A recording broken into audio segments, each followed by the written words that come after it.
What's the deal, YouTube? It's your boy AP the Barber. I'm back, and I'm back with another haircut tutorial. And in this video, we're gonna do a high taper.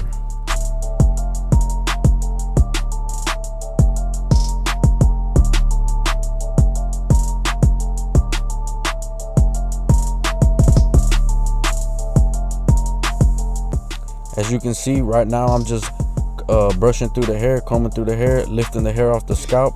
That way, whenever I run my guards through it, which he asked for a 1.5, it catches all the hair and it gives you more of an even cut.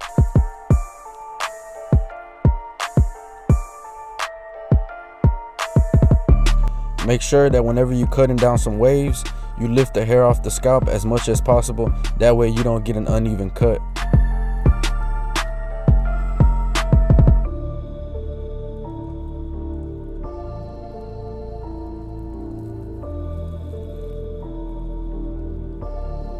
Now I'm coming in with my wall cordless seniors with the 1.5 guard, and I'm following the shape of the crown. I'm making sure that I don't cut against the grain at all. I'm going with the grain, following the wave pattern. That way I don't patch my client. Be careful when working around the crown area because that's the most sensitive part. If you cut in the wrong direction, you can definitely patch your client and give them a bald spot, and you don't want to do that because it's gonna ruin the whole haircut. So just be patient, run through the guard, run the guard down slowly, and just clear out that bulk and make sure you get an even cut.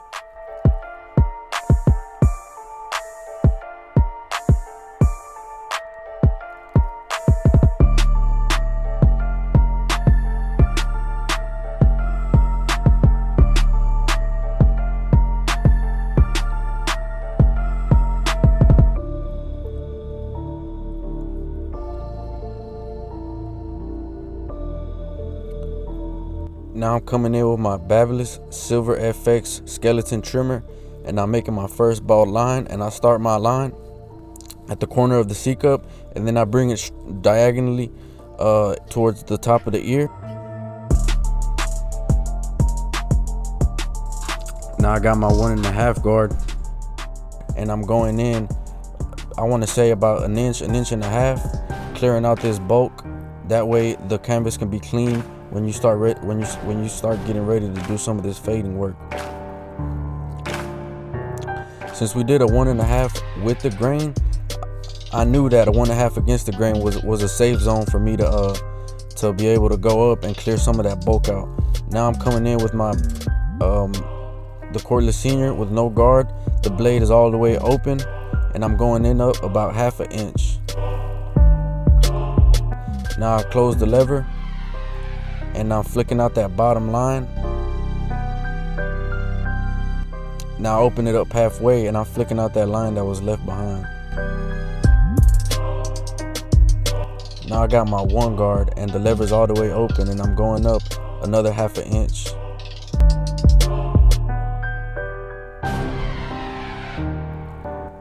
Now I got my 1/2 guard, and I'm blending in the no guard and the 1. And the lever is closed right now, and I'm just flicking that out using my corners.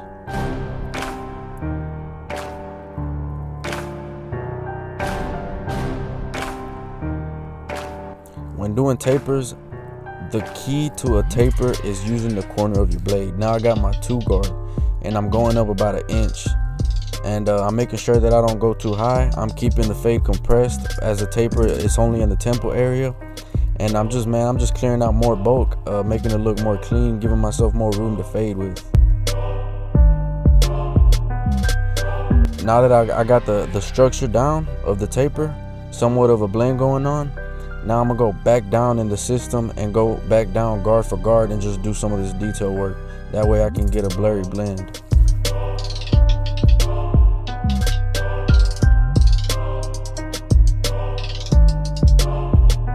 Right now I got the 1.5 with the lever closed, and I'm just lightening up that dark spot that was left behind between the 1 and the 2.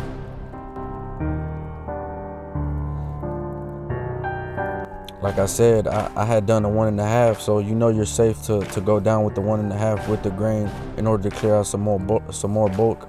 That way the fade can have a nicer transition. And like I said earlier, I'm going down in the system. Now I got the 1, and I'm flicking out that dark spot that was left behind. This tutorial is going to be a more beginner friendly as opposed to the other ones that I've dropped so far. This is going to be a full-length tutorial, so I'm going to show you step by step what I do to achieve these fades. Remember, use the corner of the blade whenever you're doing a taper, because you have so much more less room to work with whenever you're doing these blends. Now I got the half guard and I'm flicking out the lines that were left behind, and I'm just trusting the process and trusting the system. Adjusting the lever as needed, as you can tell. Now I got that no guard. I went all the way down back to the base of the system, and I'm just doing that detail work. That detail work makes or breaks your fade, I'm telling you. There's no one that can match me.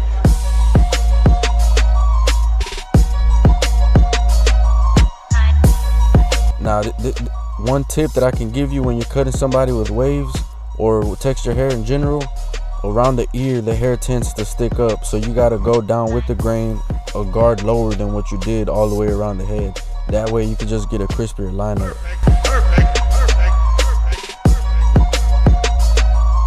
Now I got my Fabulous Gold Effect shaver, and I'm going up right below that first guideline that I made, and I'm just tapping it out and creating a nice transition.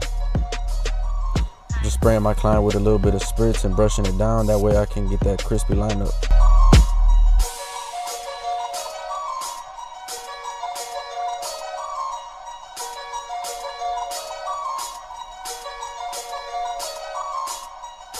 When doing the lineup around the ear, you want to make sure you pay attention to where the natural hair growth pattern starts, and you want to make sure that you angle your trimmer's blade against the direction that is growing. Never have your blade flat when you're doing the lineup around the ear, just because you don't want to patch your client or give them a line that's not supposed to be there.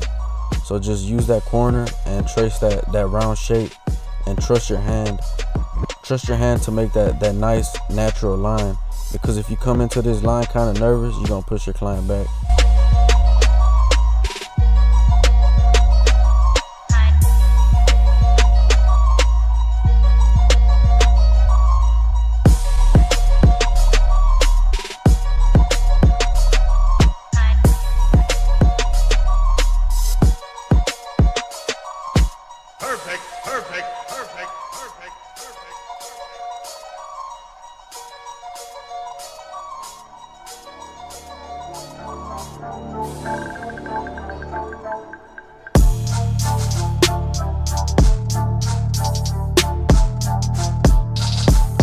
Now moving on to the back taper, we repeating the same steps. I make my first line. Give yourself about an inch and a half or an inch of room from where the hair growth begins, and make your first line. Make sure not to go any higher than that, because you don't want a super high neck taper, and it kind of makes it look like you tried to do a low fade or something like that. Now again, I'm coming in with that 1.5 and just clearing the bulk, trying to see what I'm working with. And as you can see, this client's hair growth pattern in the back is crazy, man. This client has so many cowlicks in the back, and it's growing in all sorts of directions. So we're gonna be very detail oriented, but we still gonna get the job done. Now I got that no guard with the lever all the way open, and I'm going up about 1/2 inch. Pay attention to the way I angle my clipper accordingly to the hair growth pattern, so you can see how I knock out those little dark spots whenever there's a pattern that doesn't grow straight down. Now I close my lever and I'm just flicking out that bottom line. Open it up halfway and get rid of the rest. Now I got that one lever open, going up another 1/2 inch. Man, look at that hair growth pattern, man. This hair growth pattern is crazy. This was a difficult taper, but we still got the job done, just because we're trusting the system, and we're just that good with the clippers, you know what I'm saying?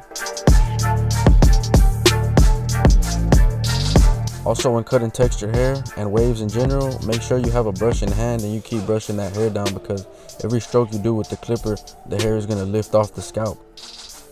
Now I got that half guard with the lever all the way open, and I'm just lining up that spot in between the no guard and the number 1.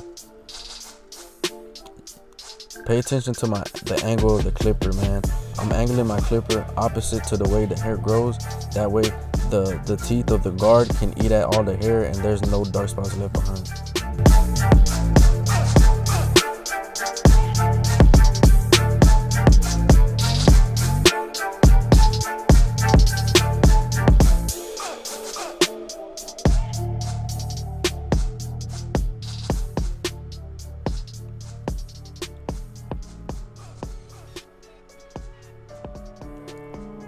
This hair pattern in the back of the neck taper is definitely not one for beginners. Now I got that number 2, clearing out the rest of that bulk, lightening it up, getting it ready for the rest of the process. You can already see the fade kind of coming together. We just gotta lighten up some spots because of the hair growth pattern.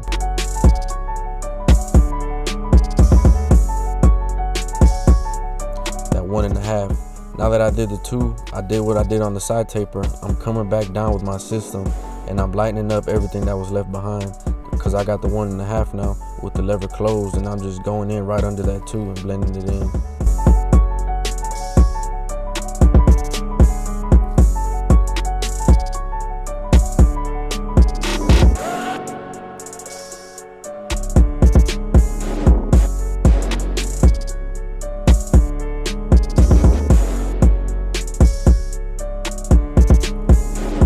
Now I'm going back down with the grain with the same 1.5 guard, clearing up the rest of that bulk, being confident with my hand because I know that's the same guard that I used whenever I started this haircut.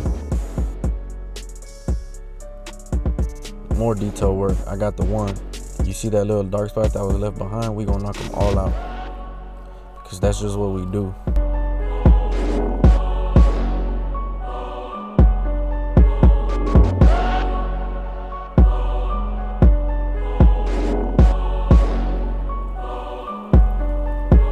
Back down to the 1/2, still doing more detail work, man. This taper gave me some trouble. I don't want to say trouble, but it made me do a little bit more work than usual, and it made me do a little bit more of excessive steps than I normally would on a regular taper with a regular hair growth pattern. You can see on both sides the hair grows inwards, and in the middle it grows downwards. So it kind of grows like in the shape of an M. So you just got to work your way around that. Now I'm connecting the neckline, the edge up over the ear, back down to the neckline. The reason why I do it like that is because I don't want to line up something that's not faded, if that makes any sense. I just want to, at first I got rid of that line right over the ear, and then I waited until I did the back taper, and now I'm connecting it all and making sure that it's all nice and crispy. Now we're moving on to the lineup, and like I did around the ear, I'm using the 1, a guard below what I used on all around the head, and I'm just knocking down the bulk at the beginning, and I'm just prepping the line for a crispy lineup. And just like you do on algebra, what you do to one side, you do to the other, and I already went ahead and tapered the other side of my client's hair. And I started off my lineup right in the middle, going over to the side that I think is the most convenient, which in this case it was my right side. And I'm just face to face with my client, making sure that everything is straight and nice.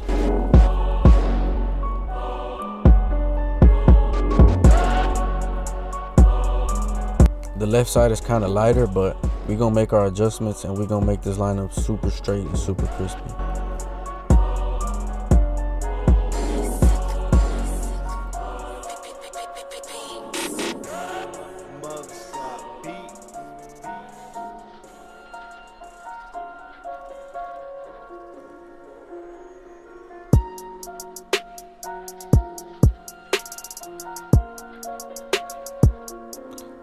Now I'm just hitting them vertical bars, making sure they have a nice 90-degree angle.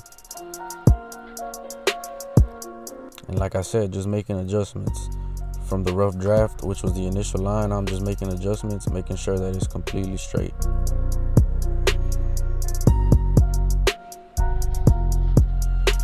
When doing lineups, you're gonna have to look at it from different angles and angle your client towards the mirror and look in the mirror. You're gonna have to check multiple times. That way you know that you're not giving your client a lopsided lineup.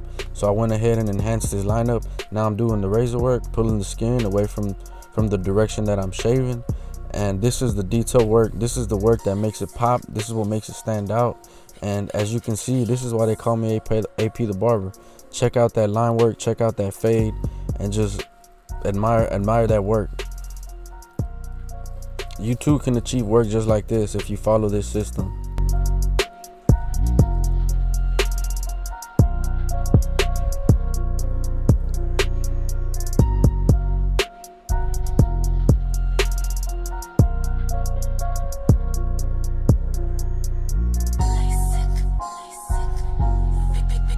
One thing with tapers, always make sure you use the blade around the ear because it just makes it pop 100 times more. That's a key step when you're doing a taper. Never not do that. Now I'm just getting rid of the loose hairs, the little straggly hairs, and look at that fade, man.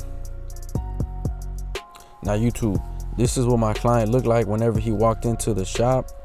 As you can tell, he was woofing. And this is what he looked like whenever he left. Check out that taper. Check out that blend. Check out that line work. Look how we did the back of the taper. Regardless of the hair growth pattern, it's even and it's nicely cut. It's very well blended. This tutorial is going crazy, man. I went off on this, I'm not gonna lie.